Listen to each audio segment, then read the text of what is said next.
Professor, I'm falling short of money. What do I do? All right. Partigiano, portavi via. Oh bella ciao, bella ciao, ciao, ciao, partigiano, portami via, che mi sento di morir.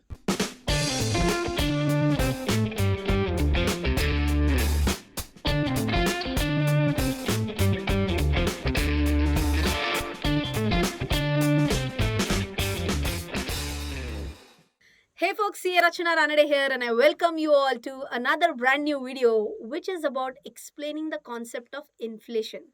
I'm sure you might be wondering what happened. Like the first part of the video, she didn't have mehndi on her hands. She didn't have such short hair. What happened?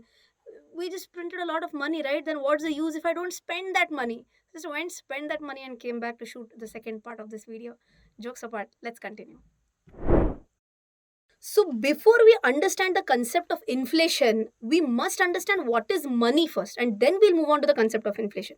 What is money? In simple words, money is nothing but a generally accepted medium of exchange, right? People believe that it has value, that is why it actually gains its true value. If you have not understood this part, let me explain it in a better way. Let's understand the evolution of money. How did it happen? I'm sure everyone knows that earlier it was a barter system where you can imagine that this bag of wheat would have been exchanged with, let us say, a pair of chappals. So that is how a barter system took place, right? But I'm sure everyone knows that after some point of time, barter system was replaced with gold coins. So let us say if a person wanted a bag of wheat, he would buy a bag of wheat and in return he would give gold coins, right?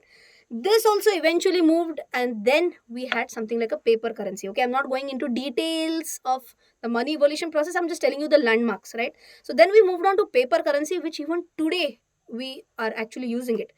Why this piece of paper really has its value? Because we believe that it has value. Why do we believe that it has value? Because on that note, the governor of India signs, RBI governor signs that मैं इस whatever piece of paper के धारक को इतना रुपया अदा करता हूँ. I promise to pay. Okay, so when the RBI governor signs on it, we believe that something authentic. We believe that it has value, so it gains that value. Okay, the moment our belief is lost, remember that historic day, demonetization historic day, right? Belief was lost, that now it doesn't have any value. That is why it didn't have any value in it, right? So this currently is also used as a medium of exchange, right? Next came in was digital wallets, mobile wallets. Remember what happened like 3-4 years ago when concepts like Paytm came in? Even I remember, I was like, काही असं कसं काय, म्हणजे मोबाईलमध्ये कसे पैसे असतील? So that we didn't believe that a mobile can also have money. The belief was not there. But slowly and steadily, as we really tried to understand that, okay, this is what it happens, we got that belief, it had its value. So after mobile currency or after digital mobile wallets, I can say, started having belief, that's where it gained its true value. And now, crypto. I'm sure you have checked out my video on Bitcoin as well. If you have not, you can just check that out as well. But right now, crypto is something which people still are scared of. They really don't believe that it can be used or not, whether it is truly a medium of exchange or not. The belief is lacking, and that is why I say that it doesn't have its true value for money. So this is how the evolution has occurred from barter system till maybe the next thing which can be in store is digital currency. Let's see how it pans. I hope you have understood what is money, what is the value of money. Well, now coming back to the main point, why don't we print money? But for what? Wait. If you remember, I had discussed the concept of fiscal deficit in my budget video. In that video, I had explained you the concept of fiscal deficit, that is nothing but the incomes that government gets minus expenses, whatever is remaining, that is your deficit. Whatever is remaining is the deficit. I'll give an example. Wait. Assume that the income is 100 and expenses are 120. So we are falling short by 20 rupees. That is the deficit. So how can government tackle that problem? There could be two possibilities. Possibility number one, take a loan and kill that deficit. Possibility number two, print money. What is the problem? Chapa nota buzwa tota. Wow. Okay. So why can't that be done? The answer to this very question is coming in the next part of the video. So, to understand the concept of inflation, I'm going to tell you an amazing story. So, what happens in that story? Once upon a time, the government of India decides that all the people in this country should have a smartphone. The government says, मेरे प्यारे देशवासियों, हमारा देश इतना गरीब क्यों है? हर घर में एक स्मार्टफोन होना चाहिए जिसके लिए पैसा सरकार देगी. But how? So the government decides to print money and to give every single person 75,000 rupees to buy a smartphone. But how?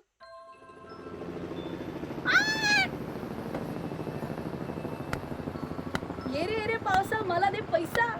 Well, that's how the government fulfilled its promise to give 75,000 rupees by printing money and giving to every single individual. Now, all the people are eager to buy their smartphone and they're going to line up to buy their smartphones in front of shops.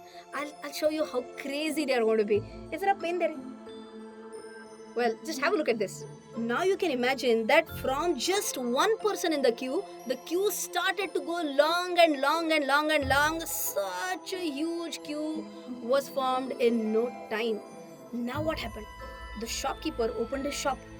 Whatever mobiles he had, people started going and buying one mobile, one after the other. A person came, got his mobile, went away. The second person came, got his mobile, went away. And the third person, and the fourth person, and the fifth person. And that's how the stock of mobiles started to go down. And at one point of time, the shop ran out of stock. Now, what does the shopkeeper do? He quickly refills his stock from his godown, and that's where he realizes that the crowd is still awaiting to buy more and more mobile phones. And that's where he says, "Ji lal jaye, raha na jaye. Why not increase the price of the product from 75,000 to 85,000?"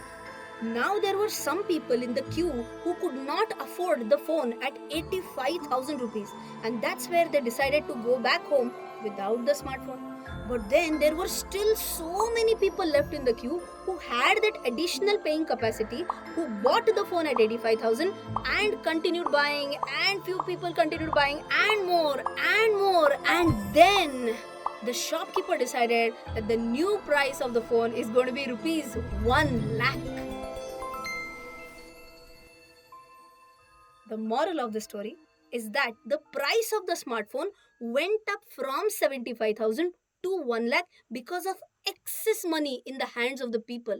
Why was there excess money? Government just printed money, gave it to the hands of the people, and that is why the value of that money went down. It simply means that what 75,000 rupees could buy at one point of time could not now buy the same product. Story is okay, but do you really think that this happened in real world? Yes, it did. Where? In Zimbabwe, way back in 1990s. What had happened was that the Zimbabwean government was in lot of debt. So to kill this debt problem, what solution did they come up with? Chapa nota buzwa tota. So they decided to print more and more money and kill the problem of debt. But what did this lead to? Now you understand. Printing excess money will lead to inflation.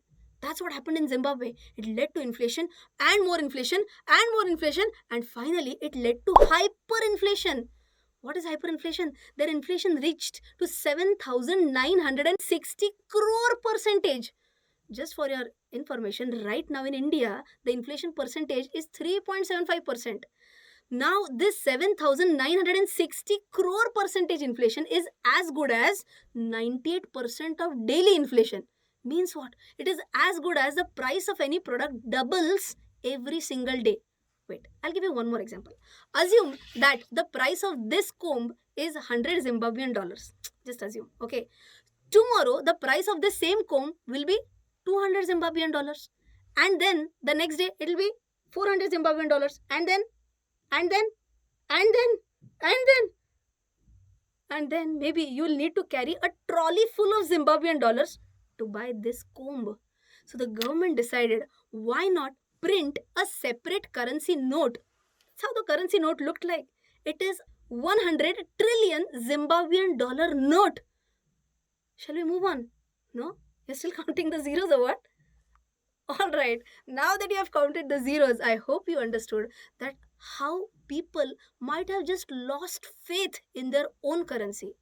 Can you even imagine the chaos that might have happened in Zimbabwe at that point of time? Well, I hope with the help of this real life example as well as with the help of story, you have understood what is inflation and how printing money can lead to more and more inflation as well as reduction in the value of money.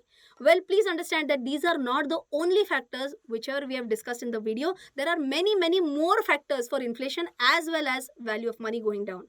But we are not doing PhD in economics, right? We are just a common man and we need to know some basic concepts in the most simplified manner.